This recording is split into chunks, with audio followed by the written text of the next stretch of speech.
नमस्कार विद्यार्थी मित्रांनो. आजच्या व्हिडिओमध्ये आपण घेणार आहोत की सकाळपासून संध्याकाळपर्यंत आपला पूर्ण दिवस आपण कसा वापरायचा.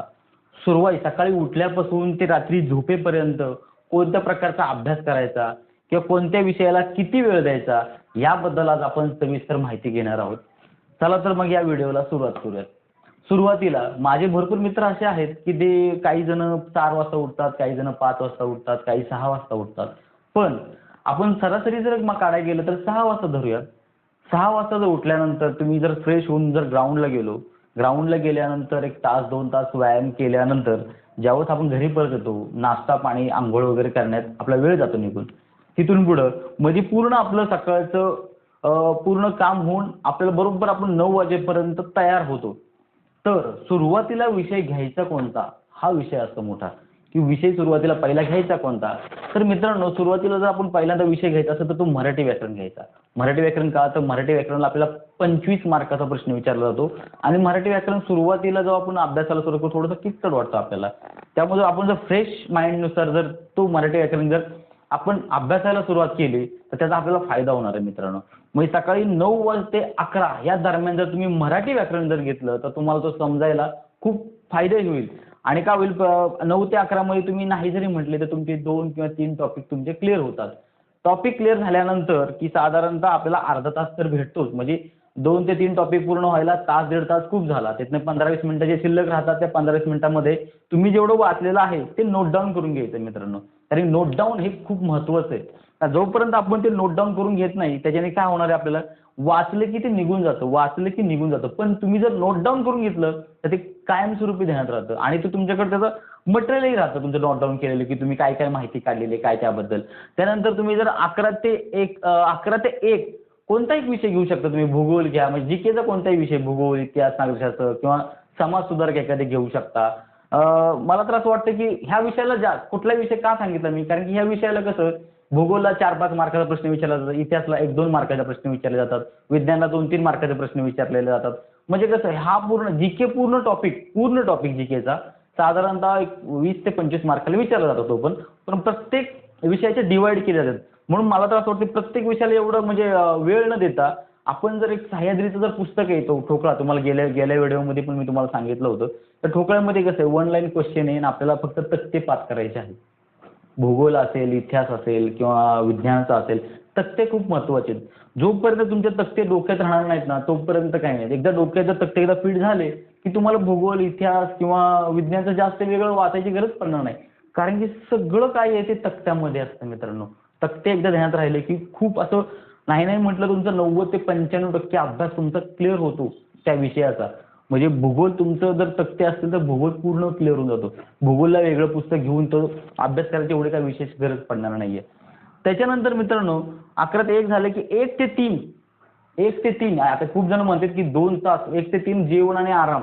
कारण की काय होतं, आपण जर सारखंच अभ्यास केलं की थोडंसं असं तणाव आल्यासारखं वाटतं की डोकं जाम झाल्यासारखं वाटतं. म्हणून 1 ते 3 काय वेळ आहे, कारण की 1 ते दीड पावणे 2 पर्यंत आपलं जेवण वगैरे क्लिअर होतं.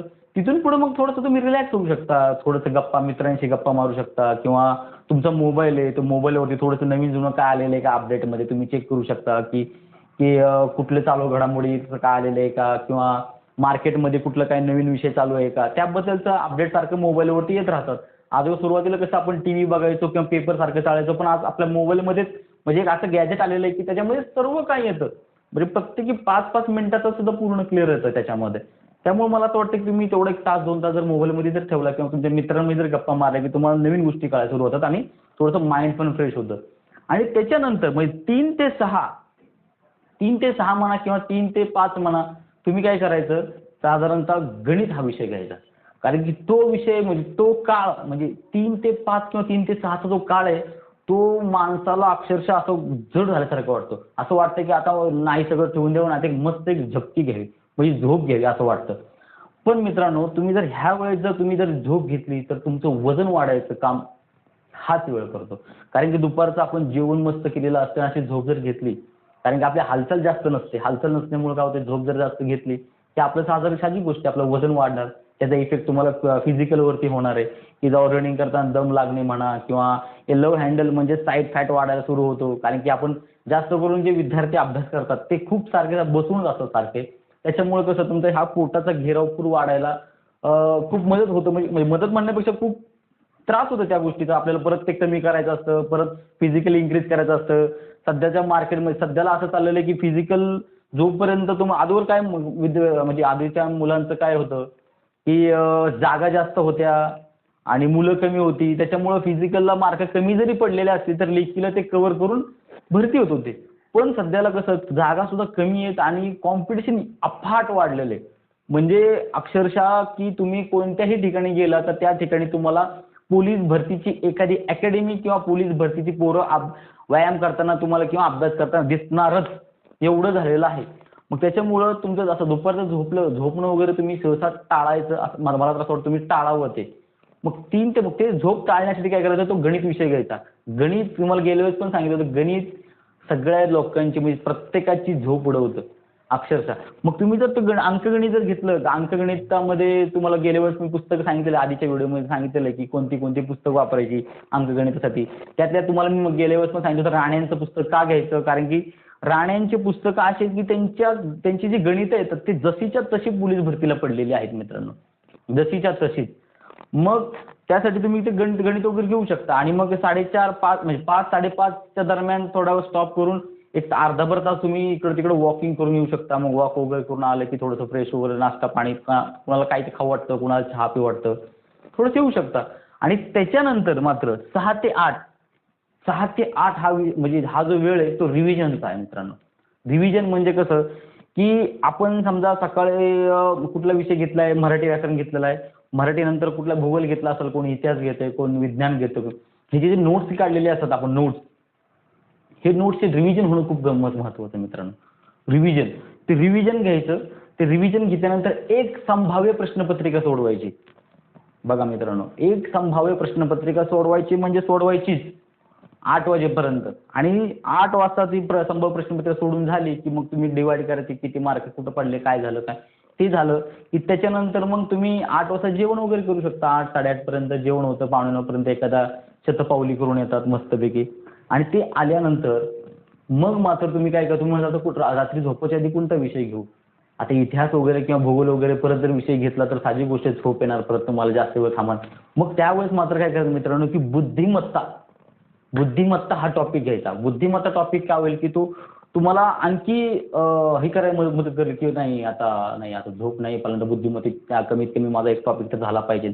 आणि बुद्धिमत्ता तुम्हाला पूर्ण असं समजून घ्यायचं असेल तर तुम्हाला गेल्या वेळेस पण सांगितलं होतं की फिरोज जे सांगितलं होतं पुस्तकांचं नाव सांगितलं होतं, त्या काय करायचं, ते पुस्तक घ्यायचं बुद्धिमत्तेचं आणि त्यातले 3-4 टॉपिक क्लिअर करायचे. साधारणतः 2 टॉपिक जरी पूर्ण केले तुम्ही तरी खूप झाले. आणि असंच करत तुम्ही मग तुमचं काय होईल की दिवस पूर्ण वापरल्यासारखं वाटेल तुम्हाला. नाही आजचा मी पूर्ण दिवस अभ्यास केलेला आहे, पूर्ण कुठल्या विषयाला किती वेळ दिला आहे सगळं दिलेलं आहे आणि कुठल्या काय दिलेलं आहे हे असं पूर्ण काढू शकता. आणि त्याच्यानंतर मग 8:30 म्हणजे 10-10:30 वाजले की मग काय करायचं, मग परत आणखी एखादी प्रश्नपत्रिका 9:15-10च्या दरम्यान आणखी एक प्रश्नपत्रिकेची संभाव्य, म्हणजे आपल्याला काय करायचं दररोज 2 प्रश्नपत्रिका तरी सोडवायच्या आहेत. मग आणखी एखादी संभाव्य प्रश्नपत्रिका घ्यायची आणि मग ती पूर्ण झाल्यानंतर झोपून जायचं मित्रांनो. म्हणजे आपल्या शरीराला 7 ते 8 तास झोप असणं सुद्धा खूप महत्त्वाचं आहे. तर अशा प्रकारे तुम्ही तुमचं सकाळपासून संध्याकाळपर्यंत तुम्ही पूर्ण दिवस वापरून घेऊ शकता. मला फक्त कसं आहे की तुम्ही 11 ते 1 दरम्यान तुम्ही भूगोल, इतिहास, नागरिकशास्त्र कुठलाही एक विषय, प्रत्येक विषय 2-2 दिवस तरी घेणं गरजेचं आहे मित्रांनो. तुम्ही जर म्हणाल नाही मराठी विषयाला मी असं नाही, मराठी व्याकरण जर तुम्ही अल्टरनेट करायचं, मराठी व्याकरण जर तुम्ही 2 दिवस घेतले, सुरुवातीचे 2-3 दिवस घेतले की त्याच्यानंतर मग त्याच्यामध्ये वेगळा विषय ॲड करायचा. तुम्हाला जो विषय जड जातो तो विषय सकाळच्या मॉर्निंग फ्रेशमध्ये घ्यायचा. कारण की जो विषय आपल्याला जास्त जड जातो ना, तो विषय जर आपण फ्रेश माइंडने सुरुवात केली की तो विषय समजून घ्यायला खूप म्हणजे हे होतं, सोपं जातं आणि तो विषय जास्त आपल्याला हार्ड वाटत नाही.